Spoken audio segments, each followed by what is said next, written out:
மீன் சாப்பிடலான்ட்டு ஆசையாக இருந்தது. சரி நம்ம மீனை எதுக்கு காசு கொடுத்து வாங்கிட்டு அதனால நம்ம போயிட்டு மீனை போய் புஷ்னு வரலான்னு பார்த்தா அப்பதான் தெரிஞ்சது நம்ம கிட்ட தூண்டில் இல்லைன்னு. சரிப்பா சட்டு போட்டு நாங்களும் தூண்டில ரெடி பண்ணிட்டு நானும் எங்க வாகனத்தை பற்றி நாங்களும் ஸ்பாட்டுக்கு போயிட்டோம். ஸ்பாட்டாண்ட போய் பார்த்தோன்னே தான் தெரிஞ்சு சின்ன சின்ன மீனுங்களா உயிரோட இருக்கான்.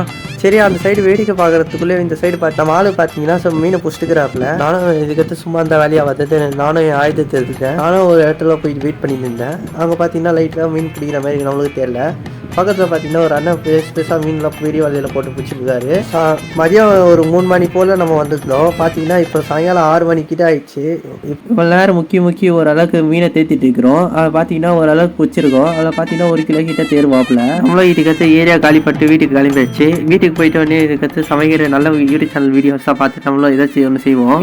வீட்டுக்கு வந்துட்டு நானும் மீனை பிடிச்சி கழுவிட்டு இருக்கும்போது பார்த்தீங்கன்னா ஒரு மீன் பார்த்தீங்கன்னா உயிரோட இருக்கான். இவன் பார்த்தீங்கன்னா என்ன மீன் தெரியல, ஆனாலும் பார்த்தீங்கன்னா இன்னும் உயிரோட கிடக்குறான். அந்த மீனை பார்த்தீங்கன்னா 4 பேர்கிட்ட கேட்டேன். 4 பேர்கிட்ட கேட்கும்போது என்ன சொன்னாங்கன்னா இது மறையிற மீனுன்னாங்க. இது பார்த்தீங்கன்னா இன்னும் ஆக்டிவாக இருக்காப்புல. ஒரு மர்கையா சாலா போட்டுரும், அதான் கரெக்டாக இருக்கும்னு நினைக்கிறேன். நம்மளும் அடுப்பு வத்த வச்சுட்டு தோசைக்கல்லை வச்சுட்டு நம்ம ஊற வச்ச மீனை போட்டு நம்மளும் ஊற வச்ச மீனை எடுத்து வறுக்கலான்ட்டு நாங்களும் தோசைக்கல்லை மேலே வச்சிட்டோம். இந்த சைடு ஒரு பெட்டு அந்த சைடு ஒரு பெட்டு லைட்டாக அதுக்கு தீய ஆரம்பிச்சுட்டுக்கிறான். நாங்களும் அதை தூக்கி குண்டால ட்ரான்ஸ்ஃபர் பண்ணிட்டோம். வெங்காயம் கொஞ்சம் லைட்டாக தேவைப்படுறாப்புல, அதனால அதை கொஞ்சம் ஸ்லைஸ் போட்டு வச்சிருந்தா.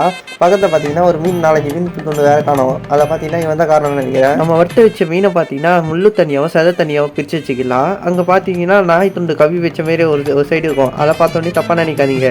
பற்ற வச்ச அடுப்பு மேலே மறுபடியும் கடாயை வச்சுட்டு வெங்காயம் போட்டு பொன்னிறமாக வறுத்துட்டோன்னே இந்த முட்டை இருக்குது பார்த்தீங்கன்னா, முட்டை ஒரு 6 முட்டை கிட்டே நம்ம ஆட் பண்ணிக்கலாம். நாங்கள் எங்கள் குழு ரொம்ப பெரிய குழுனால நாங்கள் ஒரு 6 முட்டை எடுத்துக்கணும். நீங்கள் சின்ன குழுவாக இருந்தீங்கன்னா கம்மியாக எடுத்துக்கோங்க. 6 முட்டை போட்டோடனே நாங்களும் ஒரு கிண்டினோடனே பார்த்தீங்கன்னா பொடி மாசம் மாதிரி ஆகிடுவான். அதுக்கடுத்து நம்ம என்ன பண்ணோம்னா நம்ம பிச்சு வச்சு மீன் இருக்குது பார்த்தீங்களா, அது தூக்கி அதில் கொண்டு போட்டு விட்டுருணும். இதுக்கடுத்து ஒரு கிண்டி முடிச்சோடனே பார்த்தீங்கன்னா ரெடி ஆகிட்டான். இவனை தூக்கி லைட்டாக சுட இருக்கும்போது வாயில் தூக்கி போட்டுக்கோங்க. வாயில் போட்டோடனே லைட்டாக ஒன்று இடிக்கும். என்னன்னு பார்க்காதீங்க, அது முள்ளுதான். அது தூக்கி ஓர போட்டு நீங்கள் அதுக்கடுத்து சாப்பிட ஆரம்பிச்சுங்க. இதோட நாளைக்கு பார்க்கலாம். Tata, good bye, Gaya.